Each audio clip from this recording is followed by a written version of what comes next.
Hi everyone. तो कैसे हैं आप सभी लोग। मैं आशा करती हूँ कि आप लोग बिल्कुल स्वस्थ होंगे और ज़ोरों शोरों से एसएससी जेई सीबीटी 2 की तैयारी कर रहे होंगे। एसएससी जेई सीबीटी 1 एग्ज़ाम हाल ही में हो चुका है। ऑलमोस्ट 15 डेज से ऊपर हो चुके हैं आपके एग्ज़ाम्स के और रिज़ल्ट भी सीबीटी 1 का आने वाला है।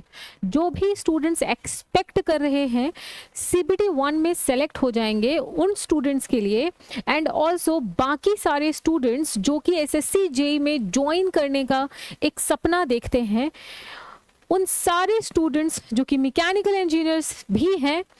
और मैं आपको बता दूं, मैकेनिकल इंजीनियरिंग में seats as compare to civil engineering काफ़ी कम होती हैं। तो आप सारे स्टूडेंट्स के लिए जो भी 124 सीटें अवेलेबल हैं इलेक्ट्रिकल प्लस मैकेनिकल मिला करके, मैं सारे मैकेनिकल इंजीनियर्स को कहना चाहती हूँ आज ये वीडियो आप सभी लोगों के लिए है, सो दैट 124 में से सारी की सारी सीटें हम मैकेनिकल के स्टूडेंट्स को ही मिलनी चाहिए। इस लेवल की तगड़ी तैयारी आपकी होनी चाहिए। सीबीटी 1 और सीबीटी 2 में जो आपका परफॉर्मेंस है वो बिल्कुल बेस्ट होना चाहिए। वैसे मैं आपको बता दूं, पिछले साल तक जो कि रिटन पेपर होता था मेंस का, उसकी वजह से सिविल और मैकेनिकल में काफ़ी डिफरेंसेस आ जाते थे, क्योंकि रिटन पेपर में कई बार एग्जामिनर का मूड होता था मार्क्स देने का, कई बार मूड नहीं होता था। सो इन ऑल दोज केसेस यह देखा गया था हाल के 2-4 सालों में, पिछले 2-4 सालों में, कि मैक्सिमम सीटें इलेक्ट्रिकल वाले ले जाते थे। लेकिन अब क्योंकि ये कंप्यूटर बेस्ड एग्जाम होने लग गया है और यहाँ पर अब इस तरीके का एग्जामिनर के मूड पे बेस्ड आपका सिलेक्शन नहीं रह गया है। फुल चांसेस हैं कि इस बार और मैकेनिकल और इलेक्ट्रिकल का बिल्कुल बैलेंस्ड कंपटीशन होगा और किसी भी तरीके से कम मार्क्स मिलने की संभावनाएं नहीं है अगर आपने तगड़े से प्रिपरेशन करी है तो। सीबीटी 2 में सबसे पहले मैं आपको बता दूं, मेरा टारगेट है कि मेंस के पेपर जिस तरीके से बनाया जाता था अब तक में, क्योंकि ये सीबीटी 2 फर्स्ट टाइम हो रहा है, तो उसके एनालिसिस करके मैं ये अनुमान लगा के आपको बताऊं कि कौन कौन से इंपॉर्टेंट सब्जेक्ट हैं और उनके वेटेज क्या क्या हो सकते हैं। देखो, सीबीटी 1 जो है वो सिलेबस वाइज अगर आप देखोगे तो जो उन्होंने दिया था उसी के हिसाब से पेपर आया था। एंड दैट टू जो आप ये कह सकते हो वेटेज रहा था ना, वो थर्मल पोर्शन का ज़्यादा था।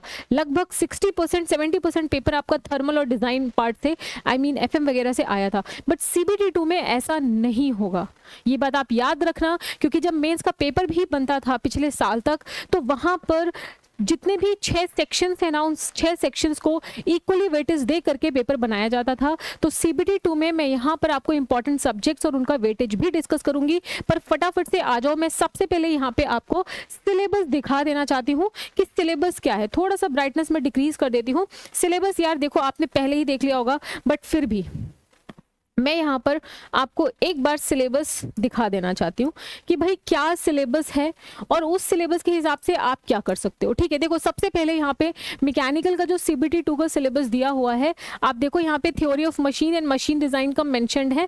यहाँ पे आप देख सकते हो कि concept of simple machine, 4 bar linkage और वी बेल्ट, फ्लैट बेल्ट। और उसके बाद जब आप डिजाइन पार्ट में देखोगे तो स्ट्रेंथ ऑफ मटेरियल आया हुआ है, equilibrium of forces, law of motion, shear force, concept of stress and strain.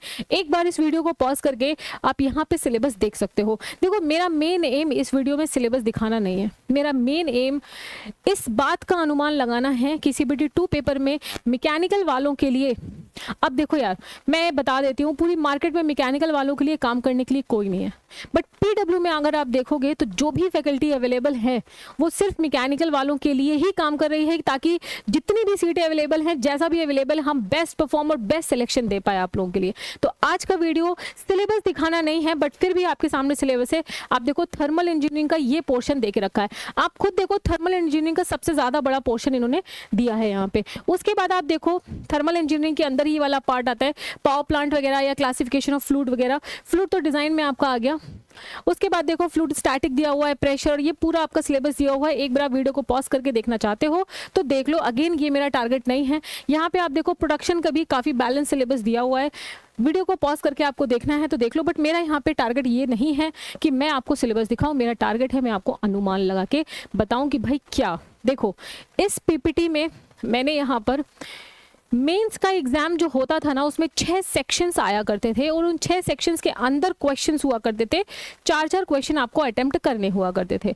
6 sections में भी आपको 5 सेक्शन अटेम्प्ट करने होते थे और उन 5 सेक्शन के अंदर भी 4 क्वेश्चन होते थे। 15 मार्क्स का एक क्वेश्चन होता था, एक सेक्शन 60 मार्क्स का होता था, तो 300 नंबर का टोटल पेपर हो गया। 60 मल्टीप्लाई बाई 5 दैट इज 300। उसी तरीके से मैंने यहाँ पे जो सेक्शंस है उनको 5 या 6 पार्ट में बांटा है और उनके हिसाब से उसमें क्या क्या मार्किंग हो सकती है उसको मैंने यहाँ पे डालने की कोशिश करी है। सबसे पहला और जो सबसे बड़ा सेक्शन है वो थर्मल इंजीनियरिंग का है। ये काफ़ी कैलकुलेशन करने के बाद मैंने यहाँ पे निकाला है, बट अगेन जो यहाँ पर मैंने आपको बताया है ना वो मेंस में अब तक में जो पेपर आता था और वेटेज होता था उसके हिसाब से बनाया है। क्योंकि CBT 2 एग्जाम सबसे पहली बार हो रहा है, बट फिर भी मैं ये मान के चलूँगी कि SSC ने जिस तरीके से सिलेबस दिया है काफ़ी बैलेंस्ड पेपर आने वाला है। ऐसा नहीं आने वाला है कि प्रोडक्शन बिल्कुल नहीं आए, क्योंकि जैसे CBT 1 में देखोगे आप 8 से 10 नंबर का प्रोडक्शन आया पूरा मटेरियल साइंस और हीट ट्रांसफर मिला करके। So for that matter of point यहाँ पर ऐसा नहीं होने वाला। आप CBT 1 में देखोगे थ्योरी ऑफ मशीन आई ही नहीं, पर यहाँ पे ऐसा नहीं होने वाला। यहाँ पे थ्योरी ऑफ मशीन भी आएगी, प्रोडक्शन भी आएगी। सबसे पहला थर्मल इंजीनियरिंग में आप देखोगे मैंने यहाँ पे सबसे ज़्यादा वेटेज जो डाला है वो 25 से 30 मार्क्स, या सॉरी नॉट मार्क्स, 25 से 30% ऑफ द पेपर। समझो बात को, 300 मार्क्स का अगर आपका एग्जाम है तो ये परसेंटेज है, ठीक है। ये मुझे परसेंटेज यहाँ पे डालना चाहिए, जो नहीं डाला है, बट इट्स ओके, मैं तो आपके सामने हूँ। 25 से 30% जो आपका पेपर होगा वो RAC thermodynamics IC engine power plant से होने वाला है, ठीक है। उसके बाद फ्लूइड वाला part, fluid mechanics and hydraulic machinery आप देखोगे तो 17 से 20% जो एग्जाम है उस पे जो क्वेश्चन है, अच्छा 20% ऑफ 300 तो लगभग 60 मार्क्स आप मान के चल सकते हो, राइट मतलब 20 सवाल आप मान के चल सकते हो, क्योंकि 3 मार्क्स का एक क्वेश्चन है, तो 20 क्वेश्चन आप मान के चल सकते हो आपको फ्लूइड FM एंड HM से मिलेगा। उसके बाद प्रोडक्शन इंजीनियरिंग, प्रोडक्शन इंजीनियरिंग में casting, welding, metal cutting, material science, machine tool. देखो NC यहाँ पर नहीं है, मैं आपको बताऊं पाउडर मेटलर्जी वगैरह भी बहुत ज़्यादा मेंशन नहीं है, तो जो मेन पार्ट है मैंने लिखे हैं इनका भी आपको 17 से 20% का वेटेज मिलेगा। इसमें मटेरियल साइंस भी है, इसी में ही मटेरियल साइंस काउंटेड है, ठीक है। नेक्स्ट देखो, उसके बाद ये डिजाइन का पार्ट है। थ्योरी ऑफ मशीन से अकेले मैं आपको बता दूं मेंस पेपर में थ्योरी ऑफ मशीन का एक पूरा सेक्शन आता है जिसमें 4 क्वेश्चन होते हैं, कैम एंड फॉलोवर, ये वो ब्ला ब्ला, गवर्नर वगैरह सब कुछ आता है। सिर्फ थ्योरी ऑफ मशीन अकेला 17 to 20%, 20% का अगेन मतलब 20% ऑफ 300, 60 मार्क्स या आप 20 सवाल कह सकते हो, ठीक है। चलो उसके बाद देखो मैंने डिजाइन पार्ट रखा है लास्ट में, इंजीनियरिंग, मैकेनिक्स और स्ट्रेंथ ऑफ मटेरियल दोनों मिला करके 17 से 20 नंबर। तो मेरे हिसाब से बहुत ही बैलेंस्ड पेपर आएगा और ऐसा पेपर आएगा जिसको आप ऐसे कह सकते हो कि मेंस को रेप्लिकेट करने की कोशिश करेंगे। बिल्कुल अनबैलेंस पेपर नहीं होगा कि स्ट्रेंथ ऑफ मटेरियल के पता चला क्वेश्चन ही नहीं है, ऐसा नहीं होगा कि प्रोडक्शन के पता चला 1-2 क्वेश्चन आया, ऐसा नहीं होने वाला है आपके साथ। बहुत बैलेंस पेपर होगा, तो जो मैंने यहाँ पे वेटेज दिया है उसके हिसाब से आप अपनी प्रिपरेशन को शुरू कर सकते हो। यहाँ पर PW की पूरी टीम का सिर्फ यही एक मोटो है कि हमारे जो भी मैकेनिकल इंजीनियर्स के स्टूडेंट्स हैं वो बेस्ट परफॉर्म करें और बेस्ट रिजल्ट दें। तो क्या हुआ अगर राह कठिन है पर जज्बा भी तो हमारे पास आसमानों को छूने का है। हर मैकेनिकल इंजीनियर्स के अंदर इस समय यही जज्बा होना चाहिए। So this is all about. मैं बहुत ज़्यादा टाइम आप लोगों का नहीं लूँगी। अगर आप मुझे फॉलो करना चाहते हैं टेलीग्राम में सारी की सारी नोटिफिकेशंस या मेरे जो लेक्चर्स हैं, अगर आप मुझे ज्वाइन करना चाहते हैं, वो क्लासेस हैं, वो @मीनू मैम PW आप टेलीग्राम में सर्च कर सकते हो, वहाँ पर आपको मेरी प्रोफाइल मिल जाएगी। You can join me on Telegram. Thank you so much everyone and this is all about ये छोटा सा video. Enjoy, keep studying, happy studying और अपनी पर्सनल लाइफ को बैलेंस करिए अपनी पढ़ाई के साथ, तभी आप सिलेक्ट हो पाओगे, तभी आप हर एग्जाम जिसमें आप बैठ रहे हो बिल्कुल महारत हासिल कर पाओगे। Thank you so much.